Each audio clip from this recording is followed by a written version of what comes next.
সুপ্রিয় শিক্ষার্থী, কেমন আছো তোমরা সবাই? আশা করি সকলে অনেক ভালো আছো। দেখো আজকের এই পর্বে তোমাদেরকে জানাই স্বাগত। গত পর্বে আমরা 68 নাম্বার পৃষ্ঠা পরিমাণ সমাধান করিয়েছি। আজকে আমরা শুরু করব 69 নম্বর পৃষ্ঠা, এবং এই পর্বে আজকে আমাদের থাকতেছে উদাহরণ প্লাস আজকে গুরুত্বপূর্ণ কিছু টপিক, যেমন এখানে দেখবা রয়েছে যে চালান, তারপরে ক্রয় জাবেদা, বিক্রয় জাবেদা, এই টাইপের যে গুরুত্বপূর্ণ যে থিংস গুলো সেগুলো আজকে আলোচনা করব। তো চলো ফার্স্টে আমরা উদাহরণ নম্বর যে 2 সেটা আমরা সমাধান করে ফেলি।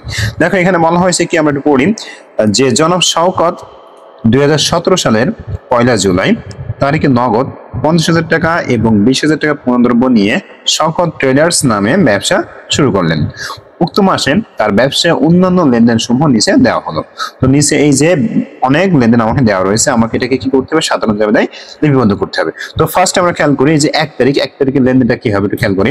দেখো নগদ যেহেতু নিয়ে আসছি তার মানে নগদ হিসাব ডেবিট, এবং দেখো এত টাকার পণ্য যেহেতু নিয়ে আসছি তার ক্রয় হিসাব ডেবিট, আর এই দুইটার যোগফল করে আমাকে করতে হবে মূলধন হিসাব ক্রেডিট। তো দেখো লক্ষ্য করো যে নগদ হিসাব ডেবিট, ক্রয় হিসাব ডেবিট আর মূলধন হিসাব ক্রেডিট কত টাকা? দুইটা যোগফল করে কত হয়েছে? 70,000 টাকা। এখানে কারণ হিসেবে লেখা হয়েছে যে নগদ অর্থ পণ্য নিয়ে ব্যবসায় আরম্ভ বা শুরু করা হলো। ঠিক আছে, এবার দেখো জনতা ব্যাংকে হিসাব খোলা হলো 20,000 টাকা। একটা ব্যাংকে আমি হিসাব করছি, তাহলে ব্যাংক হিসাব আমার ডেবিট আর নগদ হিসাব আমার ক্রেডিট। তো দেখো এখানে দেওয়া হয়েছে ব্যাংক হিসাব ডেবিট, নগদ হিসাব আমার ক্রেডিট। টাকার পরিমাণটা কত? এত। আর তোমরা অবশ্যই প্রত্যেকটা জাবেদাতে তোমরা কিন্তু অবশ্যই কারণ লিখবে, ঠিক আছে? কারণ না লিখলে কিন্তু পূর্ণাঙ্গ হয় না। দেখো নগদ অর্থ জমা দিয়ে ব্যাংকে হিসাব খোলা হলো। এরপর খেয়াল করো বলা হয়েছে ব্যবসায়ের জন্য কম্পিউটার ক্রয় করা হলো 22,000 টাকা। তো 22,000 টাকা দিয়ে যেহেতু ব্যবসার জন্য কম্পিউটার ক্রয় করছি, তাহলে এটা চলে আসবে সরাসরি অফিস সরঞ্জাম হিসেবে। তাহলে দেখো অফিস সরঞ্জাম হিসাব ডেবিট, নগদ হিসাব আমার ক্রেডিট। টাকা কত? 22,000 টাকা। এখানে দেখো বলা হয়েছে নগদে কম্পিউটার ক্রয় করা হলো। আমাদের কারণের ক্ষেত্রে কিন্তু আলাদা করে ভাবার কিছু নাই, এখানে যা বলা হবে জাস্ট সেটা লিখে দিলে আমাদের কারণটা হয়ে যাবে। এরপর খেয়াল করো রুমি ট্রেডার্স এর নিকট বিক্রয় বাবদ চেক প্রাপ্তি। ভালোভাবে খেয়াল করো, আমি রুমি ট্রেডার্স এর নিকট থেকে আগে আমি কি করছি? চেক পাচ্ছি। ঠিক আছে, আগে তার কাছে পেতাম, এখন সেটা আমি গ্রহণ করতেছি। তাহলে যেহেতু চেকটা পাচ্ছি সেটা সরাসরি আমার ব্যাংকে চলে যাবে। তাই দেখো বলা হয়েছে যে ব্যাংক হিসাব ডেবিট আর বিক্রয় হিসাব ক্রেডিট। এখন কথা হলো এখানে কিসের জন্য পাচ্ছি একটু খেয়াল করি। এখানে বিক্রয়, তার মানে তাকে আমি বিক্রয় করছি, তার কাছে কিছু পণ্য আমি বিক্রয় করছি। বিক্রয় করার পরিবর্তে সে আমাকে নগদ টাকা না দিয়ে আমাকে একটা চেক দিয়েছে, যেটা আমাকে সরাসরি ব্যাংকে যে জমা হবে। ঠিক আছে, তাই দেখো লেখা হয়েছে ব্যাংক হিসাব ডেবিট, বিক্রয় হিসাব ক্রেডিট, আর রুমির নিকট পণ্য বিক্রয় বাবদ চেক প্রাপ্তি। এরপর আসি, দেখো বলা হয়েছে বাবুল ট্রেডার্স এর নিকট হতে 10% বাট্টায় ক্রয়। মনে রাখবা এই যে ক্রয় বাট্টা, বিক্রয় বাট্টা, অর্থাৎ এক কথা যদি বলি কারবারি বাট্টা আমাদের সবসময় বাদ দিয়ে বসাতে হবে। ঠিক আছে, এখন কথা হলো কারবারি বাট্টা কোনগুলো? ক্রয় এবং বিক্রয়, এই দুইটার সাপেক্ষে যে বাট্টা প্রদান করা হয় এবং গ্রহণ করা হয় এটা হচ্ছে আমাদের কারবারি বাট্টা। আর এই কারবারি বাট্টা সর্বদা আমাদের বাদ দিয়ে বসাতে হয়। এখন খেয়াল করো এখানে 10% বলা হয়েছে যে বাট্টা আমি ক্রয় করছি, তাহলে 15,000 টাকা। খেয়াল করো 15,000 টাকা 10%, তার মানে হচ্ছে এটা ক্যালকুলেশন করবা 15,000 টাকা 10% হচ্ছে আমাদের 1,500 টাকা। ঠিক আছে, তো এই টাকা বাদ দিয়ে আমি জাস্ট বসাবো। তাহলে 15,000 থেকে যদি 1,500 টাকা বাদ দিই আমাদের 13,500 টাকা কিন্তু আমাদের অন্তর্ভুক্ত থাকে, অর্থাৎ অ্যাকচুয়াল দাম হচ্ছে আমাদের কত? 13,500 টাকা।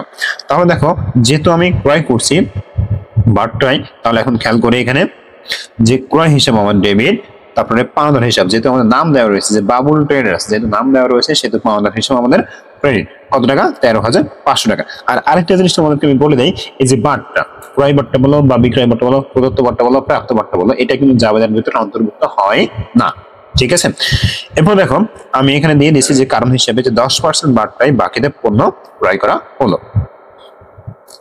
এরপর খেয়াল করি অফিস ভাড়া অগ্রিম পরিশোধ। দেখো যদি কোনো খরচ, আবার বলি যদি কোনো খরচ যদি অগ্রিম করা হয় তাহলে সেটা সম্পদ হিসেবে আমাদের লিপিবদ্ধ করা হয় এবং সে সম্পদ তখন ডেবিট হয়। তো দেখো এই যে অগ্রিম ভাড়া হিসাব ডেবিট, আর যেহেতু আমি নগদে দিচ্ছি নগদ হিসাব আমার ক্রেডিট। টাকাটা কত? 4,000 টাকা।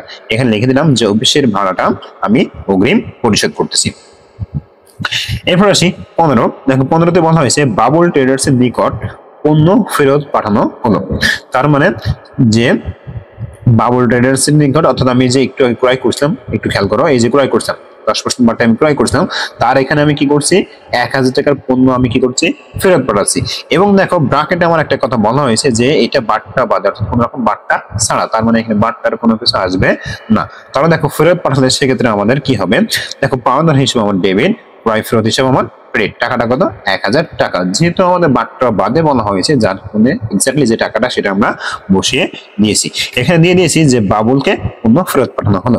আরেকটা জিনিস খেয়াল করো, তোমাদের আরেকটা জিনিস বুঝিয়ে দিই, সেটা হচ্ছে আমাদের যদি এই কথাটা বলা না হতো, যে বাট্টা বাদে এই কথাটা যদি বলা না হতো, তাহলে কিন্তু এখান থেকেও আমরা কি করতাম 10% বাদ দিতাম। কারণ কি, কারণ আমরা যখন ক্রয় করছিলাম তখন আমরা 10% ধরে ক্রয় করছিলাম, মানে বাদ দিয়ে ক্রয় করছিলাম, তখন এখান থেকে 100 টাকা বাদ যেত, তার মানে আমার 900 টাকার পণ্য। ঠিক আছে, এইভাবে আশা করি এটা ক্লিয়ার হয়েছে। আচ্ছা, এরপরে আসি, দেখো 20 নম্বর বলা হয়েছে যে ব্যবসায়ের প্রচারণা বাবদ 3000। এখন প্রচারণা মানে হচ্ছে কি বিজ্ঞাপন খরচ, তাই দেখো দেওয়া হয়েছে যে বিজ্ঞাপন হিসাব ডেবিট 3000 টাকা, নগদ হিসাব ক্রেডিট 3000 টাকা, প্রচারণা বাবদ ব্যয় করা হলো। এরপর দেখো বলা হয়েছে বাবুল ট্রেডার্স চেক প্রদান, মানে বাবুল ট্রেডার্স আমাকে চেক প্রদান করছে। এবার দেখো যেহেতু আমাদের বাবুল নাম উল্লেখ করা হয়েছে, তার মানে এটা কি বাকিতে। ঠিক আছে, মানে আগে আমি তাকে বাকিতে কিছু দিয়েছিলাম, যার পরিপ্রেক্ষিতে সে আমাকে এখন কি করছে চেক প্রদান করছে। তাহলে এক্ষেত্রে যেহেতু চেক প্রদান করছে, আমাদের আগে দেখতে হবে, দেখো যখন আমি চেকটা নিচ্ছি, ভালোভাবে খেয়াল করো, ও সরি, এখানে বলা হচ্ছে বাবুল ট্রেডার্স কে চেক প্রদান, তার মানে হচ্ছে আমি তাকে চেকটা প্রদান করতেছি। ঠিক আছে, এখন বাবুল যেহেতু, সে তো আমাদের এখানে কি বাকি, মানে আমি বাকিতে তার কাছ থেকে আগে কিছু নিয়েছিলাম, তো যেহেতু নিয়েছিলাম সে তো আমি কি হচ্ছে পাওনাদার, তাহলে এখন পাওনাদারের পরিমাণটা কমে যাচ্ছে, আর চেক যেহেতু আমি প্রদান করতেছি সেহেতু আমার এখান থেকে সম্পদটা কমে যাচ্ছে। তাই দেখো পাওনাদার হিসাব আমার কি হয়েছে ডেবিট, মানে আগে আমার কাছে টাকা পেতো সেখান থেকে এখন কিছু কমে যাচ্ছে, তাই আমার পাওনাদার হিসাব ডেবিট, ব্র্যাকেটে বাবুল 5000 টাকা, আর যেহেতু চেক প্রদান করতেছি সম্পদ ব্যাংক হিসাব থেকে আমার কমে যাচ্ছে 5000 টাকা, তাই ব্যাংক হিসাব ক্রেডিট। এখানে দিয়ে দিয়েছি বাবুলকে দেনা পরিশোধ করা হলো, বা বাবুলকে চেক প্রদান করা হলো, যেটা খুশি সেটা তোমরা দিতে পারো। এরপর দেখো বলা হয়েছে জনাব শওকতের ব্যক্তিগত খরচ হতে পরিশোধ 2000 টাকা। একটু খেয়াল করি, জনাব শওকত তার মনে করো সাপোজ মনে করো সে একটা স্কুলে তার ছেলেকে পড়ায়, এখন সেই স্কুলের বেতন হচ্ছে 2000 টাকা, তো এখন সেটা ব্যবসায় থেকে নিয়ে সেটা পরিশোধ করা হলো, তার মানে কি তার একটা ব্যক্তিগত খরচ, ব্যবসা থেকে নিয়ে পরিশোধ করা হলো। আর আমরা জানি যখন এই ব্যবসা থেকে কোনো কিছু নেওয়া হয়, যদি টাকা নেওয়া হয় সেটা উত্তোলন হিসেবে আমরা চিহ্নিত করি। ঠিক আছে, আর টাকা নেওয়া হলে তার পরিবর্তে আমরা নগদ লিখি, আর যদি পণ্য নেওয়া হয় তার পরিবর্তে আমরা ক্রয় হিসাব লিখি। আশা করি বুঝতে পেরেছো। তাহলে যেহেতু 2000 টাকা নিয়ে গেছে, তাহলে উত্তোলন হিসাবে আমার ডেবিট, আর নগদ সমান ক্রেডিট। কত টাকা, এই যে 2000 টাকা, যেহেতু টাকা নিয়েছে তাই নগদ হিসাবে আমাদের ক্রেডিট করা হয়েছে। এখানে লেখা হয়েছে দেখো মালিকের ব্যক্তিগত খরচ ব্যবসা হতে পরিশোধ। এবার দেখো সর্বশেষ যেটা, কর্মচারী রায়হানের বেতন অপরিশোধিত, মানে আমাদের একটা কর্মচারী রয়েছে রায়হান, তাকে এখন আমরা বেতন পরিশোধ করি, তার মানে কি ওটা বকেয়া হয়ে গেছে। তো দেখো তাই আমরা দিয়েছি যে বেতন হিসেবে আমার ডেবিট, আর বকেয়া বেতন আমার ক্রেডিট।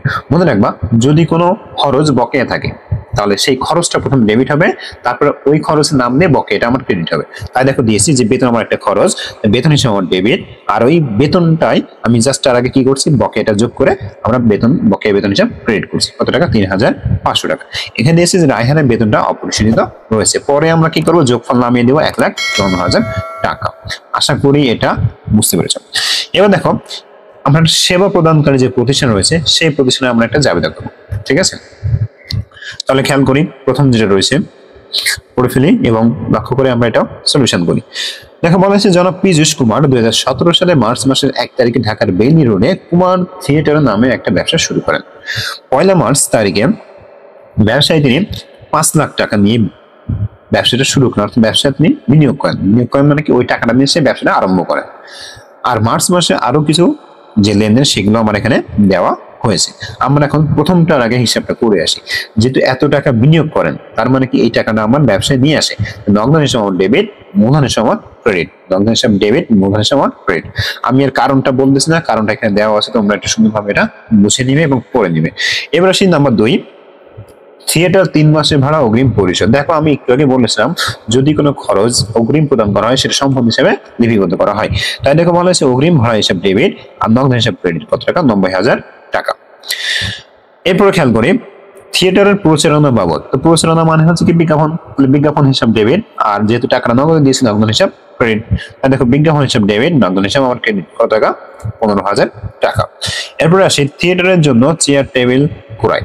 তাহলে দেখো থিয়েটারের জন্য যেহেতু ক্রয় করা হয়েছে তার মানে এটা কি হিসেবে আমরা জানি?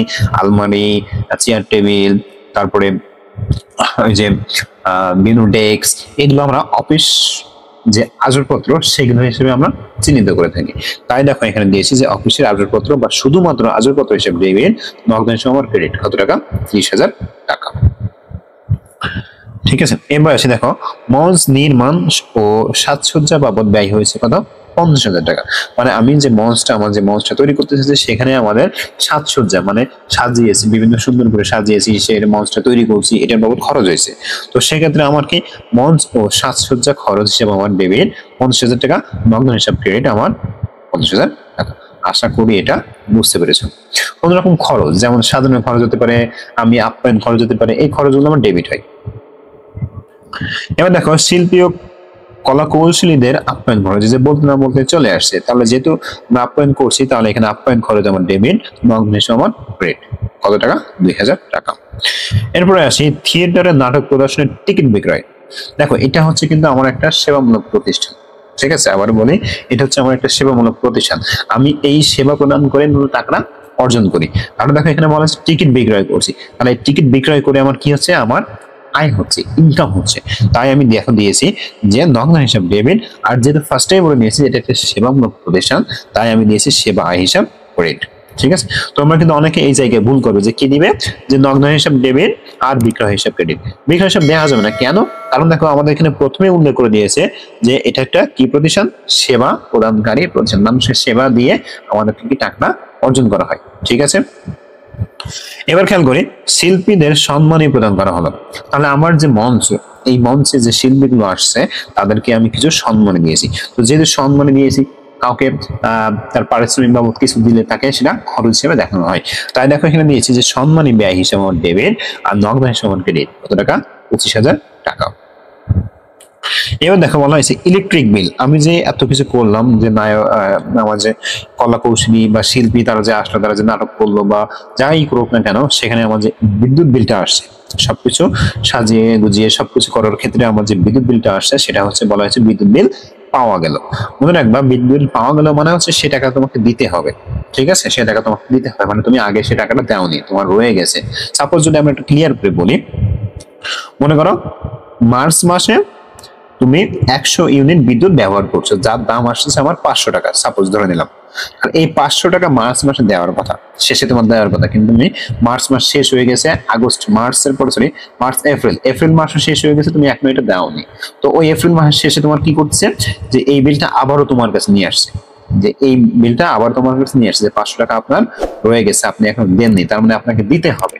তো যেহেতু আমি দেইনি তার মানে এখন বকেয়া রয়ে গেছে। তাই দেখো আমি তোমাকে বলেছিলাম যে বকেয়ার ক্ষেত্রে ওই বকেয়াটা হবে সবসময় আমার কি? ক্রেডিট, আর ওর পরিপ্রেক্ষিতে যে খরচটা হবে সেটা আমার হবে ডেবিট। তো দেখো এখানে বিদ্যুৎ খরচ হিসেবে আমি ডেবিট কত টাকা? 3,000 টাকা। আর এর সাথে জাস্ট বকেয়া যুক্ত করে দিয়ে দিয়েছি কত? বিদ্যুৎ খরচ, মানে বকেয়া বিদ্যুৎ খরচ ক্রেডিট 3,000 টাকা। আচ্ছা, এরপরে আসি, দেখো এরপর সর্বশেষ বলা হচ্ছে থিয়েটারদের কর্মীদের বেতন। তো কর্মীদের বেতন প্রদান করা যাবে না, তো আমরা সবাই খুব ভালোভাবে জানি যে বেতন হিসাব ডেবিট, নগদ হিসাব ক্রেডিট। টাকার পরিমাণ কত? 12,000 টাকা। পরে দুইটা যোগ করে দিয়ে আমাদের টাকাটা সমান হয়ে যাবে। তো আশা করি খুব সুন্দরভাবে খুব সহজে তোমরা এটা বুঝতে পেরেছো। এবার খেয়াল করি আমাদের এখানে একটা কাজ দেওয়া রয়েছে। তো এই কাজটা আমাকে দেখাতে হবে। কিভাবে দেখাতে হবে? যে 2017 সালের এপ্রিল মাসের মেসার্স শচীন এন্ড অং এর যে লেনদেন সেগুলো আমার দেওয়া রয়েছে, এগুলো আমাকে সাধারণ জাবেদায় দাখিলা তৈরি করতে হবে। তো চলো আমরা এটারও জাবেদা, সাধারণ জাবেদা দাখিলা করে আসি। সুপ্রিয় শিক্ষার্থী লক্ষ্য করো, আমরা জাবেদার একটা ছক তৈরি করে ফেলেছি। এখন আমরা যে কাজটা করবো, এখন একটা একটা করে এন্ট্রি আমরা এখানে করব। তো তোমরা একটা কাজ করে দেখো, তোমরা এই যে বইটা সবাই তোমরা ওপেন করো, ওপেন করে সামনে রেখে দাও, কারণ বারবার ওপেন করে তোমাকে দেখাতে এটা খুবই কষ্ট হবে। এরকম বইটা তোমরা বের করো, বের করে তোমরা এটা সামনে রেখে দাও। আমি বই থেকে সরাসরি তোমাদের এটা এন্ট্রি করে দেখিয়ে দিচ্ছি। তো প্রথমটা দেখো, প্রথমটা বলা হয়েছে দেনদার হতে চেক প্রাপ্তি। তাহলে একজন দেনাদার ছিল, সেখান থেকে আমরা কি করছি, চেক প্রাপ্তি, অর্থাৎ যার কাছে আমরা টাকা পেতাম। তাহলে এখন দেখো চেক যেহেতু প্রাপ্তি মানে ব্যাংক হিসাব ডেবিট আর দেনাদার হিসাব আমার ক্রেডিট, এখন এটা আমাকে বসাতে হবে। আমি তোমাকে একবারে কিন্তু সবগুলো করে দিচ্ছি, একটা একটা করে বলে বলে তোমরা অবশ্যই অবশ্যই বইটা সামনে রাখো এবং একটা একটা করে মিলিয়ে নাও, ঠিক আছে? আচ্ছা, তাহলে প্রথম আমরা তারিখ দিলাম এপ্রিল 1, আমি সংক্ষেপ লিখছি, ঠিক আছে, এপ্রিল 1। আচ্ছা, এপ্রিল 1 কত সাল? এটা সালটা হচ্ছে 2017 সাল, 2017। তোমরা এইভাবে দিবা, এরপর থেকে কিন্তু আমি আর এইভাবে দিব না, ঠিক আছে? আমি জাস্ট 1 2 3 মানে যেটা তারিখ জাস্ট সেভাবে দিয়ে দিব। এবার দেখো, তাহলে এখানে আমরা যে যেটা পেয়েছি সেটা হচ্ছে ব্যাংক হিসাব ডেবিট, তাহলে ব্যাংক হিসাব ডেবিট। আর এটা কি পেয়েছিলাম, যে দেনাদার হিসাব ক্রেডিট, দেনাদার হিসাব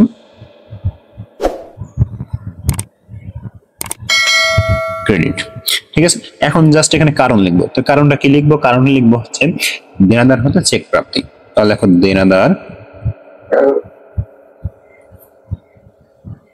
হতে চেক প্রাপ্তি,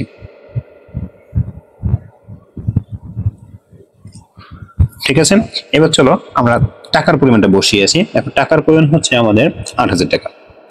8,000 টাকা আমি ডেবিটে বসলাম, ঠিক একইভাবে 8,000 টাকা আমরা ক্রেডিটে বসলাম, ঠিক আছে? তাহলে এবার তোমরা যে কাজটা করবে, সুন্দর করে এটা দাগ দিয়ে দিবে। এবার আমরা পরটা দেখো, তোমরা পরটা খেয়াল করো, পরটা বলা হয়েছে যে মারুফের নিকট হতে ঋণ গ্রহণ। তো এখানে খেয়াল করো, যেহেতু আমরা ঋণ গ্রহণ করছি, তাহলে ঋণ গ্রহণ করলে আমরা কি পাচ্ছি? টাকা পাচ্ছি। তারিখটা আমরা প্রথমে বসাই, তারিখটা হচ্ছে 3। তো যেহেতু টাকা পাচ্ছি, তাহলে আমাকে প্রথম লিখতে হবে নগদান হিসাব, নগদান হিসাব আমার ডেবিট,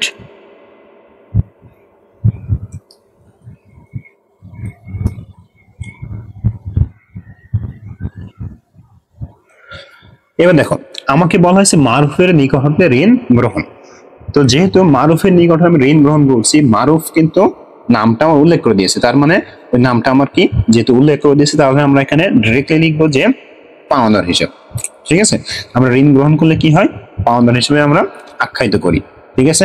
তাহলে এখন লিখবো কি, পাওনাদার হিসাব, লিখে লিখবো কি, পাওনাদার হিসাব। তো এটা না লিখে আরেকটা কাজ করতে পারি, যে নগদ হিসাব ডেবিট, তারপর ঋণ হিসাব ক্রেডিট, এটাও লিখতে পারি আমরা, ওটাই লিখি, ওটাই সবথেকে বেটার হবে। দেখো পাওনাদার হিসাব না লিখে আমরা ঋণ হিসাব লিখি, ঋণ হিসাব। তোমরা চাইলে এই ঋণ হিসাবের পাশে এখানে ছোট করে মারুফের নামটা যুক্ত করতে পারো, ঠিক আছে? ঋণ হিসাব ক্রেডিট। এখন এখানে কারণটা কি লিখবো, যে মারুফের নিকট হতে ঋণ গ্রহণ,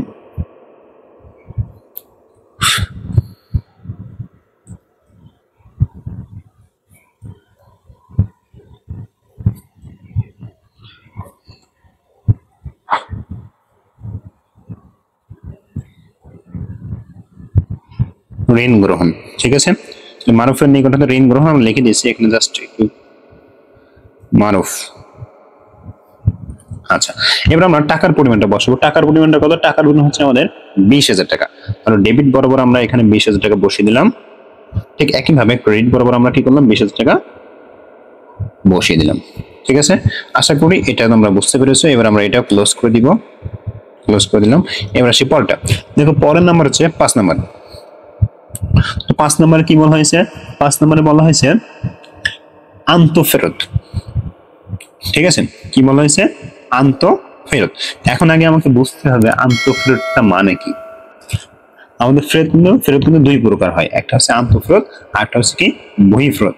এখন আন্তঃফেরত মানে হচ্ছে আমাদের কাছে কিছু আসছে, অর্থাৎ আমি কারোর কাছে বিক্রয় করেছিলাম, সেখান থেকে কিছু পণ্য আমার ফেরত আসছে, তাহলে আন্তঃফেরত হিসেবে আমাদের ডেবিট,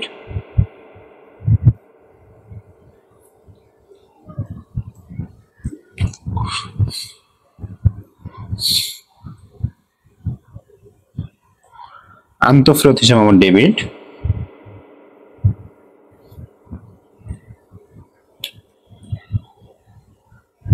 ডেবিট। এবার দেখো তাহলে আমি যেহেতু আন্তঃফেরত মানে হচ্ছে আমি কারোর কাছে বিক্রয় করছিলাম, সেখান থেকে আমার কি হচ্ছে ফেরত আসছে, তাহলে ফেরত যেহেতু আসছে আন্তঃফেরত, তাহলে এর পরিবর্তে আমরা কি লিখবো? বিক্রয় হিসাব ক্রেডিট।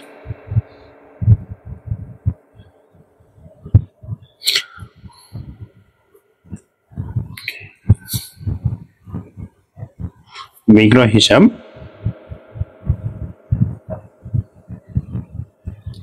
ক্রেডিট।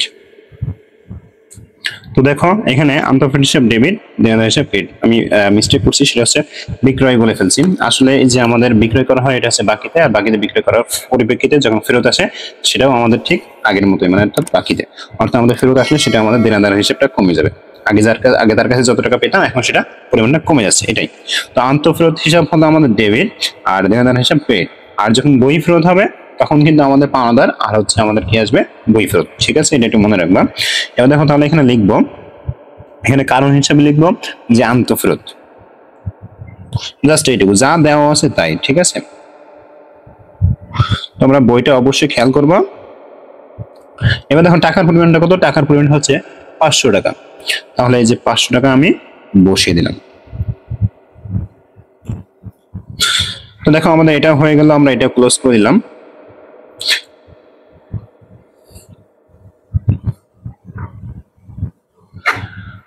তো দেখো আমরা কিন্তু অলরেডি 3টা করে ফেলেছি। ঠিক আছে, আমরা কিন্তু অলরেডি 5 পর্যন্ত করে ফেলেছি। তো এখন আমরা একটা কাজ করি, আমরা একবারে এই বাকি যেগুলো আছে সেগুলো আমরা অন্তর্ভুক্ত করে দিই, তোমাদের আমি একটা একটা করে এগুলো বুঝিয়ে দিব, না হলে ভিডিওটা অনেক বড় হয়ে যাবে। ঠিক আছে, সুপ্রিয় শিক্ষার্থী খেয়াল করো, দেখো আমরা 3-5 পর্যন্ত মানে আন্তঃফেরত পর্যন্ত তোমাদেরকে দেখিয়ে দিয়েছিলাম। এরপরে যেটা রয়েছে তোমরা বইটা বের করো, আমি তোমাদেরকে একটা একটা করে দেখিয়ে দিয়েছি। বলা হয়েছে পুরাতন আসবাবপত্র বিক্রয়। তো দেখো এখানে দিয়েছি বিক্রয় করলে আমাদের নগদ টাকা আসে, নগদ হিসাব ডেবিট। পুরাতন আসবাবপত্র বিক্রয় হিসাব ক্রেডিট, বা শুধুমাত্র আসবাবপত্র বিক্রয় হিসাব ক্রেডিট, এটাও তোমরা দিতে পারো। ঠিক আছে, টাকার পরিমাণটা কত? টাকার পরিমাণ হচ্ছে 2000 টাকা। তো আমি এখানে একটুখানি মিস্টেক করছি, 2000 টাকা। ওকে, এরপরে খেয়াল করি, দেখো এরপর বলা হচ্ছে দেনাদারের 1000 টাকা আদায়যোগ্য নয়। অর্থাৎ আমি একটা ব্যক্তির কাছে 1000 টাকা পেতাম, সেটা এখন আর দেবে না, সে আদায়যোগ্য নয়। তো সেক্ষেত্রে আমাদের এখানে হচ্ছে আমাদের এই পাওনা হিসাব ডেবিট, দেনাদার হিসাব ক্রেডিট। টাকার পরিমাণটা কত? 1000 টাকা।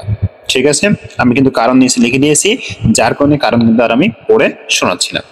এরপর দেখো 10-এ বলা হয়েছে, 10 তো আমরা করলাম।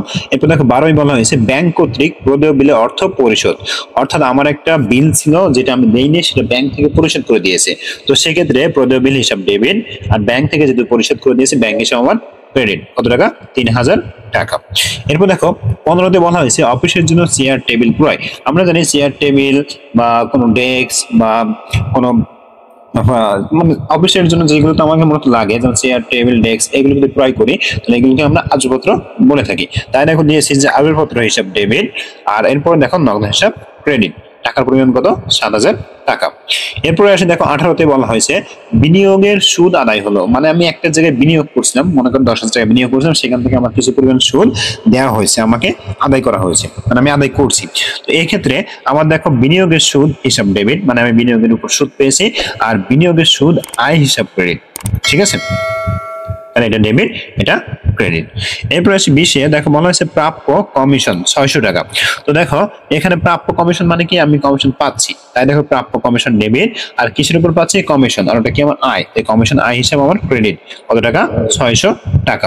এরপর খেয়াল করো 22-এ বলা হয়েছে ব্যাংক হতে উত্তোলন।